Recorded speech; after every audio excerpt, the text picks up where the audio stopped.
Me acompaña aquí en la sala del estudio Juan Manuel González, autor del libro Engordando la Vaca. Vamos a platicar 5 acciones que indican que tienes un cliente digno de conservar. Muy buenos días, Juanma, ¿cómo estás? Buenos días, Humber, y buenos días a todos nuestro auditorio. Efectivamente, vamos a hablar de que los clientes, los famosos clientes, un buen cliente, ¿no?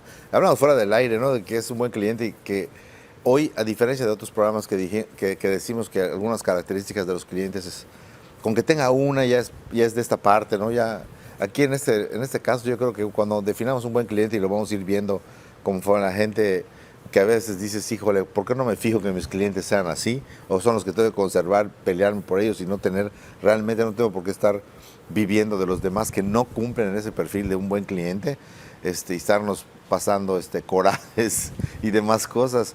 Nos vamos a dar cuenta que cuando un cliente es un buen cliente es porque tiene 4 o las 5 características de las que vamos a hablar. No una, así es. Eso es el combo. Así es correcto, ¿no? Y si empezamos con la primera, que es un cliente que sea buen pagador, ¿no? Que sea buena paga, ¿no? Ese es como que vamos a decir el primero. Y no solo hablamos del cliente que te pague en tiempo, sino también en forma, porque en tiempo es que si me das crédito de 30 días, te cumplo en 30 días. O si no me das crédito, yo te pago lo que me digas cuando voy. Sino ese cliente que acepta tu proyecto tal cual es. No te estás regateando, ¿no? Es lo menos. Es lo menos. ¿Cuánto es? Y si te doy 2, ¿no? Y si te compro 2, ¿cuánto me dejas? ¿En cuánto me lo dejas? Que es muy, muy de nosotros. Pero además es muy de nosotros en ciertas profesiones y ciertos oficios, que eso es muy importante, que eso es en lo que yo no estoy de acuerdo, porque si fuera tu naturaleza hacerlo con todos, dices, bueno, es la naturaleza de la persona, pero ¿por qué vas al doctor y pagas lo que te dice la consulta? Yo no veo a nadie diciéndole a un doctor que sí es lo menos en la consulta. ¿Por qué sí se lo puedes decir a un contador, a un abogado, a la marchante de la esquina, al que te vende la fruta, al que vende las artesanías, sobre todo, ¿no? ¿Por qué a ese tipo de personas sí les regateas y por qué no le regateas a otro tipo de personas, ¿no? O sea, y no estoy hablando de que seas profesionista o no, en cualquier ámbito, pero ¿por qué, por ejemplo, a un doctor no vas y le dices en la consulta se te cobra 1,500 pesos, cualquiera menos, que sea? Es lo menos, ¿no? No, y si vengo 3 veces a la semana me cuesta menos, ¿no? Así es. Una tarjeta de cliente frecuente o algo, ¿no? Es correcto. No. ¿Me puede sellar, por favor, mi tarjeta para que tenga descuento en mi 5ª consulta? O sea, no haces eso. ¿Por qué? Porque sabes que ahí como que en los límites de lo posible no está. No. ¿Por qué con los demás sí lo hacemos, no? Entonces, un cliente digno de conservar es ese que te paga en tiempo y que respeta lo que tú estás haciendo. Muy diferente es que no es que tenga que aceptar lo que le estás dando, ¿no?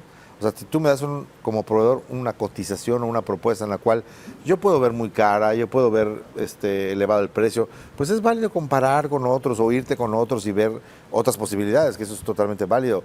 Lo que no es válido es regatear. Entonces, puede ser válido para ti, pero eso es un cliente que yo no quiero tener, ¿no? Entonces, normalmente podemos detectar ese tipo de clientes en las entrevistas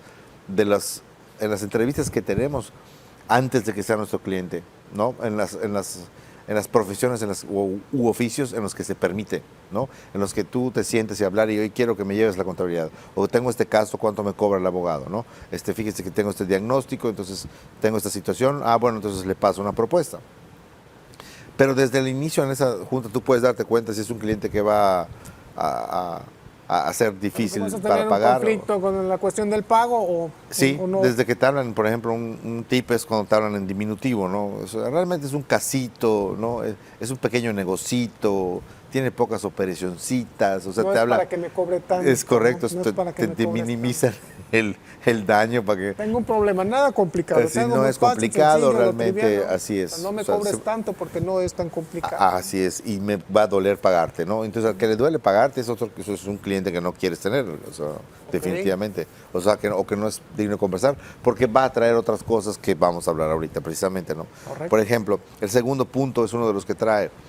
Tú necesitas un cliente que sea, un cliente que hay que conservar es que sea ordenado y organizado. Porque el cliente ordenado y organizado va a ser normalmente un cliente muy obediente, ¿no? Si te pongo el ejemplo del nutriólogo, ¿no? Es un cliente que le vas a dar una dieta que va a hacer un esfuerzo y va a hacerla y va a respetar la dieta. tenemos la desfachatez a veces de llegar y decirle al nutriólogo que no funcionó su dieta o bajó muy poco y no sabe por qué. Y tú sí sabes perfectamente que te comiste unos pastelitos, es correcto, claro. 3 panuchitos y 4 salbutes el fin de semana y pues no eres capaz de admitirlo, así es.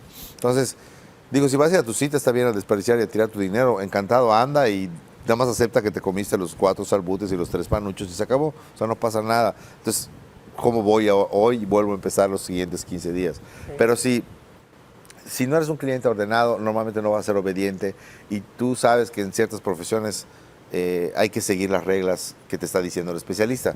Si regresamos al ejemplo del doctor, a veces tenemos la desfachatez de decirle al doctor cuando te da una medicina o te da algo, decir, oye, oiga, doctor, ¿no será mejor esta otra medicina? ¿O no será que tengo esto en vez de lo que usted me está diciendo? Porque en internet vi que decía otra cosa. Sabemos que San Google nos saca de muchas dudas, entre ellas, ¿qué es lo que tengo? ¿No? Porque yo se lo pregunté directamente. Entonces sí es obviamente que eso causa mucho conflicto, como llevar tu auto al mecánico, ¿no? Y que te diga, hay que comprar y cambiarle esto. Y ¿estás seguro? Porque yo veo que suena, o sea, ¿no?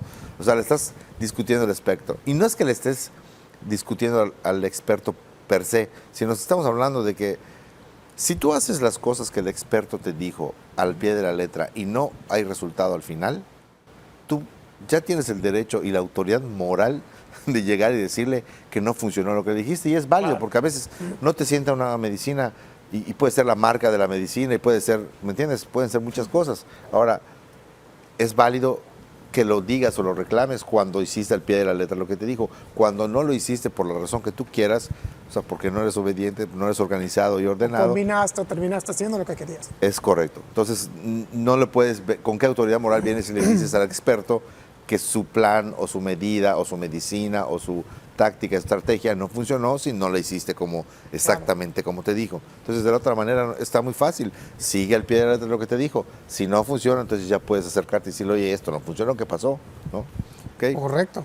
El tercero sería un cliente que seas primordial en sus operaciones o que te tome en cuenta para que sepas que tú como proveedor eres importante para él, pero que él te dé ese lugar como importante dentro de su operación, ¿no? ¿Por qué? Porque confía en ti, porque te habla para preguntarte cosas, porque te habla cuando vaya a hacer una operación, te habla, voy a ponerlo como mantenimiento preventivo y correctivo, ¿no?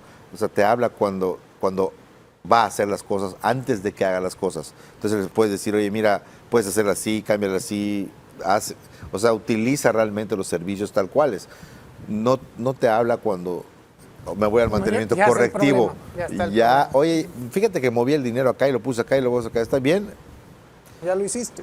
No está bien, ¿no? Entonces ya lo hizo y tú, ya, pues ya para qué me hablas si no puedes revertir lo que ya hiciste, ¿no? En algunas ocasiones. Entonces, es mejor, o sea, contar con un cliente que diga, ok, mi contador, mi abogado, mi doctor son importantes en mi operación y yo los tomo en cuenta, cualquier tipo de proveedor, y los tomo en cuenta para lo que está sucediendo dentro de mi negocio. No solo es que yo me encierre como un buen administrador o yo soy el todólogo o yo soy el que sabe de mi negocio, nadie sabe más, ¿no? Sí, pero en ciertas cosas hay gente que muy probablemente sepa más que tú en ese aspecto y pues sí, tomarlo como algo primordial o importante de tu operación. Ese cliente necesitas porque te va a respetar mucho, ¿no? Y va a confiar en lo que le estás diciendo, que esa es la parte de cuando empezamos ya con las dudas, pues realmente es como si... No, y además a ti como profesionista, el hecho de que tu cliente va a hacer las cosas y sabes que van a funcionar, pues también te va a dar pues estatus porque, pues, oye, vas a ser bueno, ¿no? Es claro, los resultados son buenos y... Pero también tiene mucho que ver, Humber, con el respeto, ¿no? O sea, si yo estoy con... sería totalmente contradictorio y vamos a ponernos nosotros al lado del cliente, que tú vayas a un restaurante que no te gusta. Hablábamos de restaurantes, por ejemplo, ¿no?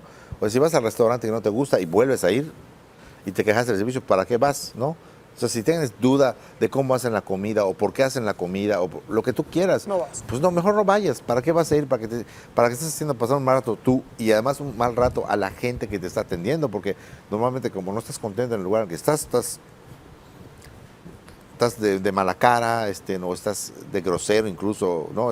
O haciendo que te atiendan y en vez de que diga la gente, China, ahí viene este señor que es pesado para atender, ¿no? O sea, hay que ver la razón por la que es pesado, porque así es, porque ¿no? Hay que ser más, o sea, en ese aspecto yo creo que llega un punto en el que tienes que ser más selectivo con el tipo de cliente. Hay clientes que no te interesa atender de verdad, pero la gente a veces por agarrarlos o no dejarlos, sí es como un cliente menos, sí se complica un poco la operación en ese aspecto. Sí, Ok. definitivamente. El cuarto sería un cliente que no te quite tiempo en exceso, ¿no? Y normalmente pudiera ser que esté relacionado con el punto número 2 del desordenado, o sea, que te quite mucho tiempo, que una junta de 15 minutos lleve 45, ¿no? O que te cita para una junta para hablar un tema en específico, te organizas y lo preparas y dices, esto yo lo resuelvo en una hora, ¿no? O lo tenemos tema de una hora. O 45 minutos y le pongo una hora por algo más y de repente te das cuenta que en pleno, vamos a decir, en el pleno desarrollo de la junta, te llevas 3 horas. ¿Por qué? Porque ya estando ahí tratando el tema que tú crees o que tú dijiste que ibas a tratar, terminas tratando 18 temas adicionales. Porque ya que estoy aquí, ¿no? Ya Claro. que estoy aquí voy a aprovechar el tiempo y se me ocurre hablar o a preguntar, o fíjate que ya empiezan a preguntar cosas de la tía, de la sobrina, Que son del cosas que no primo. tienen nada que ver, ¿no? A lo mejor te Así está es. quitando el tiempo, pero a veces son O sea, no triviales. tienen que ver, a veces pueden tener que ver en el tema en general, que pueden ser de negocios, por ejemplo, pueden ver con negocios, pero no para lo que fuiste citado, ¿no? O sea, no para lo que fue preparada específicamente la Junta. Y eso es también es tiempo que no estaba programado dentro de, y empieza a desorganizarte el resto de la agenda, porque si tú querías o la tenías para una hora, ya se la convertiste en una de 3 horas. Y también puede ser por temas que no tengan nada que ver, como bien dices, ¿no? Son un cliente que no está enfocado o que está disperso, te va a empezar a meter temas de que está bien para entrar y cuando vas a entrar y ¿qué te pareció el juego de fútbol y el juego de béisbol y a quién Ya le vas? cuando entras en materia, pues ya. Así es, directo, o sea, se desenfocado para que pues, el tiempo es valioso, ¿no? En ese aspecto. Entonces, Ok. ese es como que el cuarto tema que te digo, a veces podría estar ligado con el segundo, con un poco de desorden. Y el último punto que creo que es súper valioso para mí es que tengas clientes que tengan tus mismos valores, tus mismos principios. Y no hablo específicamente, y quiero aclarar, no hablo de clientes que piensen igual a ti, que son dos cosas diferentes. Yo siempre he pensado que al contrario, cuando tú trabajas con gente que piensa diferente a ti en esos ámbitos, pues dos ideas pueden formar una mucho más, o sea, mucho más potencializada, ¿no? El problema aquí es cuando estás hablando con gente que no tiene tus mismos valores. Y te lo pongo en un ejemplo. Si tú eres pro verde, ¿no? Estar con clientes que están talando todo lo que sea verde, pues a la larga, aunque tú no sepas que son estas diferencias, que son de esencia, siempre va a traer dificultades o en algún punto de la relación con el cliente. Si eres pro animal, ¿no? Estoy pensando en alguien que tú eres pro animal, tú eres de los que recoge perritos en la calle y los está ayudando y adoptando, y esta persona es de los que juega los puntos en la calle con su auto, ¿no? O los patea, o sea, alguien que está en contra de tu esencia, o sea, que va en contra de tus valores, a la larga vas a tener problemas con él porque no es un cliente que tú tampoco quieras tener, porque tampoco es agradable tratar con una persona que tiene la esencia y valores distintos a los tuyos, ¿no? En cualquier ámbito. Yo dije dos No, si ejemplos eres ahorita. una persona muy correcta y al cliente le gusta, oye, esta trampita por acá, no te sientes a gusto Exactamente, haciendo eso. también esa puede ser ¿Para qué otra, lo sí, vas a es cuando tú estar eres haciendo, no? un gallo que se va sobre la línea, sobre lo legal, y alguien te propone algo ilegal, pues igual y pues No te vas a sentir cómodo. Es correcto, no te vas a sentir nunca cómodo. Entonces, puede ser que lo hagas, a veces digas por dinero, pero al final va a haber confrontación a la larga en algún punto, que no necesariamente tiene que ser ese mismo punto, ¿no? Excelentes tips, como siempre. Juan Manuel, muchísimas gracias. No, hombre, gracias a ti y gracias a nuestro auditorio. Nos vemos la otra semana.